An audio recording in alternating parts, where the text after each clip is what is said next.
Ladies and gentlemen, welcome back to Run the Gauntlet, and welcome to the first ever installment of the Run the Gauntlet exclusive Jimmy's Fantasy Football Checkdown show. We're going to be talking Le'Veon Bell, we're going to be talking trades, we're going to be talking start-sit, we're going to be talking waiver wire. So guys, let's get it. Week 1 is right around the corner, and I want you to be as prepared as possible. As always, folks, we are in conjunction and partnership with the Game Changer Sports Network. Please follow them on Facebook, follow them on YouTube, as that's where you will find most of our content, and follow Run the Gauntlet on Facebook as well. We really put a lot of weekly coverage out there. We try and keep it a little lighter than our podcast, a little bit more entertaining, a little bit more discussion-based, as opposed to just hearing me and my partner Justin speak. So I think it would really behoove all of our listeners to check that out. There will be a link in the comments section. And guys, let's get right to it. We have to address the elephant in the room, and the elephant in the room is a top 5 running back. Le'Veon Bell, folks, his holdout is real. There is no denying that this man has not yet, since the end of the preseason and the first practice of the NFL, which Le'Veon Bell himself reported to last season under the same conditions he currently is on the franchise tag. So this is a little more serious than last season, folks, and it's really something to keep tabs on. I hope all Bell drafters, which I stress so often on our Facebook, I wish I said it more on the podcast. That was my fault. I apologize to you all, but I hope all Le'Veon Bell drafters did their due diligence and draft and signed and picked up. Can't speak today, folks. Picked up James Conner. Let me ask the listeners of the podcast something, and obviously this is rhetorical because it's a one-sided conversation, but do you remember D'Angelo Williams, the backup for the Pittsburgh Steelers in 2015? You know, the guy who was a top 4 running back, played 10 games because Le'Veon Bell tore his ACL and came off the waiver wire because people thought he was washed up because he was playing 9 years at that point. Guys, this guy, James Conner, is a special running back. He might not have the same name value as D'Angelo Williams did, but James Conner's stats in college are really mind-boggling, and if you watch the way he's played the game, he's been learning from Le'Veon Bell, and it always helps having an offensive quarterback, like an offense, to be a part of such an offense like the Pittsburgh Steelers, where you really have the opportunity to play deep boxes with 7 guys. So let me kind of enlighten you on James Conner's stats. In 2013, as a freshman, a true freshman playing for Pitt. In 12 games, he carried the ball 146 times. That is an average of slightly over 10 a game. He had 799 yards on those carries, which comes out to an average yards per carry of 5.5, 8 rushing touchdowns, 3 receptions, and 33 yards. That's pretty good. You know, it's college. Those stats don't always translate well to the NFL, but it's nice to see this guy's always been talented and lighting up really competitive teams. The ACC has produced a lot of good players. Think FSU, think Clemson, for those of you not familiar with college football. Think the U with the turnover chain, although James Conner, 2013, the U hasn't quite rebounded yet. 2014, James Conner, as a sophomore. In 13 games, 298 attempts, huge number. That's actually exactly 6 more than double what he had as a freshman. 1,765 rushing yards. Folks, that's with 1 more game. He had 26 rushing touchdowns, 5 receptions, and 70 yards. Now, I know what you're thinking off the top of your head, like, wow, oh my god, his rushing stuff is great, but he's not a PPR guy. It's the NFL. It's a little different. He's a between the tackles back, yes, but they're not going to ask him to be a receiver. He is still valuable as hell. 2015, he only played 1 game. In that game, he had 8 attempts, 77 yards, and 2 touchdowns. Yeah, he's a running back that get hurt. I've been saying this. Running backs get hurt a lot. Okay, so, you know, he loses that year because of the medical right shirt. So, in his 4th year junior season, he comes back, plays 13 games, 216 carries, 1,092 yards, and 16 touchdowns to go with 21 receptions and 300 receiving yards. So the 3 seasons he was a bell cow, he combines for 3,670 yards roughly. That's incredible.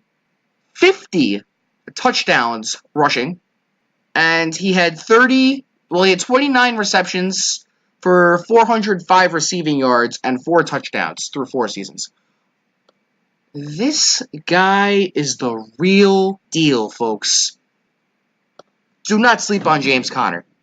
He's in a perfect situation right now should Le'Veon Bell's holdout potentially go to Week 10 like people are reporting lately. Last season for the Steelers, he played in 14 games. He had 32 rushes, 144 yards, 0 touchdowns. But that also comes to a 4.5 yards per attempt. That's really good. That's really good. I understand he was change of pace, but that's something to watch on. And he's the guaranteed starter Week 1. Folks, I am making the case for him to be in your lineup. I haven't even discussed his trade value yet. And I want to get to that right now. James Conner is one of the hottest commodities in fantasy football right now for 2 reasons. 1, he's a starting running back that didn't get drafted in most fantasy football leagues. 2, he's a starting running back that you didn't put any draft capital in and could easily trade. After I heard the news, what I did is I went onto all my leagues that have a waiver wire, which is 4 of my 5. I immediately picked up James Conner, and I immediately shot my shot and tried to trade for Le'Veon Bell. I was declined on Le'Veon Bell. You ask the hot girl to the prom. Hot girl says no. All right. But, I spoke to the Le'Veon Bell owner. He was clearly flustered with the news. I wound up flipping him for Emmanuel Sanders. Emmanuel Sanders is an 8th round draft pick, folks. Think about that. A guy that I was talking about on this show who has a potential to be a sleeper this year. At the wide receiver position, I was just able to trade an undrafted rookie running back for. Not a rookie runner, a second-year running back for. And I've seen worse. I remember after that trade, even the owner was still so flustered, and more news was coming out about the possibility of Le'Veon Bell sitting out until Week 10, because just a little tidbit on his information here, guys. Le'Veon Bell has to report to the Steelers by Week 10. If he does not report to the Steelers by Week 10, it will go down as he did not play this season. And that means he still has another contract year on the franchise tag with the Pittsburgh Steelers. That means he never honored his contract.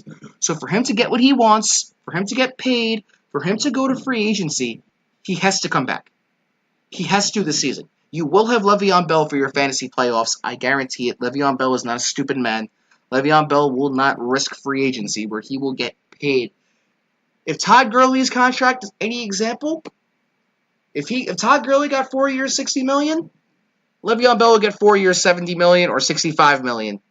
The NFL's contract situations, they always one-up the next guy, right? So all these players come in and they want to reset the market for the next dude. That's part of being in a union. That's part of just furthering the market and getting them as much money as possible. They care about the next guy. But these franchises aren't stupid. They're not going to give a guy like Le'Veon Bell $10 million more than the next running back. That's the reason we're having this holdout right now. So if Gurley got 4 years, 60, I expect 4 years, 65 for Bell. You think he's going to pass that up for the franchise to not come in and play 6 games and help the Steelers win a Super Bowl? Le'Veon Bell will be there for your fantasy playoffs, folks. Have James Conner in the meantime. Or trade for Le'Veon Bell if you can afford it. If you can afford to have him on your bench, oof, do something about that, folks, because you will be happy you did it. I tried. I failed. I'm still trying in a couple of other leagues. Guys are holding on to him like by the thins of their nails, trying to keep this dude. They don't want to give him up. He was their top 4 draft pick, but you have all the leverage. You have every opportunity in the world to make that trade and give yourself a top 5 player. Guys, do that. Well, it's kind of changing course now from Le'Veon Bell because there's only so much I can talk about the guy. He's not there. There are a couple other guys on the waiver wire that happens in the past couple weeks that I want to talk about. First and foremost is the unfortunate news that Jerick McKinnon tore his ACL. Guys, if it didn't happen now, the big thing with Jerick McKinnon, his durability was always the question if he could be a bell cow back. And unfortunately, he tore his ACL in a non-contact injury. If it didn't happen now, I hate to say it, it could have happened in week 2. So this might be a blessing in disguise. I did not own Jerick McKinnon, thank God, but I know definitely many of you do, and many of you hopefully reacted quickly. Hopefully many of you do what we said. Be fluid in your fantasy football maneuvers. Let me ask you guys something. The handcuff on the San Francisco 49ers, who is it? I wish I had a cricket sound effect I could put in here, because I know nobody really knew it before Jerick McKinnon went down. It was Alfred Morris and Matt Breida. Matt Breida last year was effective in PPR formats without Carlos during the 49ers season last year. Kyle Shanahan loves the running back out of the backfield. So in PPR formats, scoop up Matt Breida. He's a nice, reliable option who most likely didn't get drafted in your league, or if he did, hats off to the guy who did it. That was very good foresight on your part, even if it was luck. Sometimes it's better to be lucky than good. Alfred Morris. In almost every single format in fantasy football right now, Alfred Morris should be owned. Alfred Morris is a fine option. Alfred Morris is going to do well on the San Francisco 49ers. Kyle Shanahan, his history shows he likes to run the ball. He will never give up on running the football. He is a smart offensive mind. The modern NFL is no longer this pass happy. Look at Peyton Manning and Drew Brees go. This has become a lot more kinds of a hybrid between modern NFL, that type of NFL, that air raid NFL, and 90s NFL. Think John Gruden pounding the ball between the tackles. The running game has been revived, and I expect Alfred Morris and Matt Breida to eat. I don't think they're anything more than RB2s or flexes, but you get that on the waiver wire before the season starts. Guys, the key to winning the waiver wire is not winning the waiver wire the week of. The key to winning the waiver wire is being a week ahead of the waiver wire. You don't want to get the guy with all the hype the week of, because everyone's going for that guy. Obviously, this is a little different of a situation, but Matt Breida and Alfred Morris totally fit that bill. If you heard that news first and you took advantage of it, good for you. You were ahead of everybody, because when that news broke, it was pretty clear that they knew what happens. They just couldn't say it without an MRI. Alright, so transitioning out of the San Francisco backfields, let's talk about the Jacksonville wide receivers and offensive weapons. Folks, how do I put this? Marquise Lee went down for the year in the Week 3 preseason game. And if you were doing your drafts and you watched my live feed, I discussed it thoroughly there. The Jaguars now have a deficiency at wide receiver that needs to be filled. And I guarantee you, a lot of these guys are on the waiver wire. I really do. I really do guarantee you that Keelan Cole, D.D. Westbrook, Austin Seferian-Jenkins are all on the waiver wire. I don't know which one it is. I really don't. I mean, I own Keelan Cole and Seferian-Jenkins, so if I have to put my money on anybody, it's going to be them. Keelan Cole was really effective last year. If you listen to a previous episode of Run the Gauntlet podcast, Justin Alfiero speaks mighty high about Keelan Cole. But it's a crapshoot, and Blake Bortles is their quarterback. So tread those waters lightly, but tread those waters. I would definitely have one of those guys on my bench. Adrian Peterson. If you drafted early, Adrian Peterson was a waiver wire. If he's still out there, pick him up. He's a starter in Washington. Get a starting running back. Latavius Murray. Dalvin Cook is expected to be eased into that bell cow role. Latavius Murray might earn himself 10 touches, though. If Latavius Murray plays really well the next couple of weeks against a soft 49ers defense, Latavius Murray might just be that vulture everyone was scared he was going to be. So pick him up. Screw it. How does it hurt to have him? If he does well, great. If Dalvin Cook tears his ACL, even better. I mean, knock on wood, and I don't want that to happen to anybody. I'd never wish injury on any player. But be smart. You know, I mean, have this guy, have that contingency plan. We've seen it once before. Tyler Lockett. Now, if you drafted after the contract extension for Tyler Lockett, then I'm sure somebody drafted him. The man got paid. He's the number 2 receiver in Seattle right now. Doug Baldwin will not be 100% this year. He's going to be managing a knee injury all season. And the Seahawks are expected to be very pass-heavy as their defense is literally handicapped. Oh, it's a really dark joke, folks. I'm sorry, but Shaq Griffin is starting at linebacker for them, and Shaq Griffin has won. I mean, it's truly a remarkable story what's going on with him. I really do admire him. Like, he's really a role model for children and, honestly, even grown men and people in general around the world. But, I mean, from a football perspective, I hope he balls out. But Seattle, and it's not that he's the reason alone that Seattle's defense isn't going to be the same, because Seattle also lost Richard Sherman. They also lost Michael Bennett, and they also lost Sheldon Richardson. My point for Tyler Lockett being, they're going to have to pass the ball because their running backs also consist of Chris Carson and Rashad Penny. The volume will be there for Tyler Lockett to be successful. I currently own him in 2 of my leagues. Start sits week 1. My number 1 start sit, my start of the week, folks. This is big stuff here. My start of the week, and I'm not going to name an elite player here. I'm really not. I'm going to try and find the guy who's probably going to help save one of you. At tight end, because it's a streaming position, is Charles Clay. I'm just kidding, guys. No, my start of the week is Aaron Rodgers. Sunday Night Football against the Chicago Bears. He's coming back. The bad man has returned, and the bad man is going to remind the Chicago Bears. He's going to put them in their place. He's going to remind them who runs that division, and he's going to put the whole NFL on notice. Aaron Rodgers is my start of the week. And my sit of the week is Saquon Barkley against the Jaguars. I know that hurts to hear because you used the high pick on Saquon Barkley, but Saquon Barkley is going up against one of the best run defenses in the NFL, folks. Don't forget what you saw last season. He'll be effective in PPR, but standard, I don't think as much.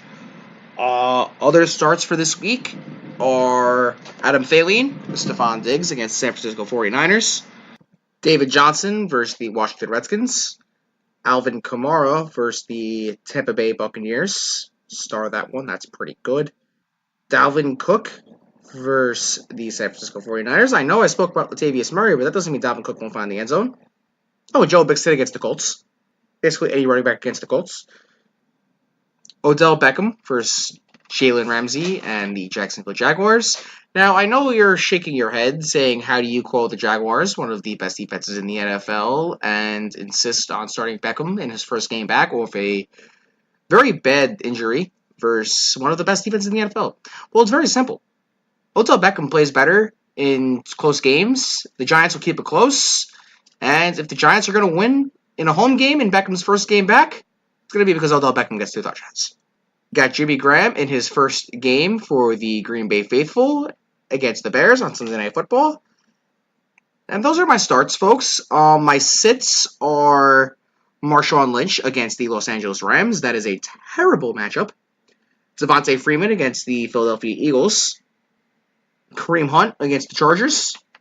Jay Ajayi versus the Falcons. That's just a bad matchup for running backs right there, guys. Unfortunately, it's Thursday night. It's going to be the first one you see, but you can't trust it. You really can't. Isaiah Crowell is a backup. I see him starting as RB2s. Don't start him. Alfred Morris against the Minnesota Vikings. I know I spoke about him earlier for the course of a full season, but don't screw with the Minnesota Vikings run defense. It is not a bet you will win most times. So that, in short, concludes my start sit for week 1, folks. Thank you all for listening. I hope you do really well week 1 this season. Once again, this is Jimmy's Fantasy Checkdown Show in conjunction with the Game Changer Sports Network. Follow us on YouTube at the Game Changer Sports Network. Follow us on YouTube as the Game Changer Sports Network. And check out our website, www.thegamenchangersportsnetwork.com. Also, last but not least, do not forget the Run the Gauntlet Facebook. Guys, give us a like, give us a comment, give us a share, give us a recommendation. Anything, guys, helps us out. We greatly appreciate that you listen to us every week. So, folks, best of luck to start your season. Best of luck for your whole season. I hope you enjoyed your Labor Day weekend. But now the fun begins. This will separate the men from the boys. And my condolences to those boys. I'm men. And you will all be men. You are listening to the men that will teach you the ways to dominate your fantasy football league. Folks, have a good night.